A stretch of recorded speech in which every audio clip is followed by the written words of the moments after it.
Dunkirk. The first eventful date in my army career was the eve of the final evacuation from Dunkirk, when I was sent to the OP at Galley Hill to help the cook. I had only been in the army 24 hours when it happened.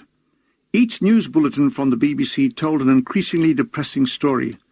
Things were indeed very grave. For days previously we could hear the distant sound of explosions and heavy gunfire from across the channel. Sitting in a crude wood OP heaped with earth at 2 in the morning with a Ross rifle with only 5 rounds made you feel so bloody useless in relation to what was going on over the other side. 5 rounds of ammo, and that was between the whole OP. The day of the actual Dunkirk evacuation, the channel was like a piece of polished steel. I had never seen a sea so calm.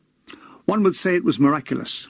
I presume that something like this had happened to create the Angel of Mons legend.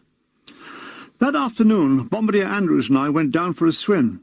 It would appear we were the only 2 people in the south coast having one. With the distant booms, the still sea, and just 2 figures on the landscape, it all seemed very, very strange. We swam in silence. Occasionally, a squadron of Spitfires or Hurricanes headed out towards France. I remember so clearly Bombardier Andrews standing up in the water, putting his hands on his hips, and gazing towards where the BEF was fighting for its life. It was the first time I'd seen genuine concern on a British soldier's face. "I can't see how they're going to get him out," he said.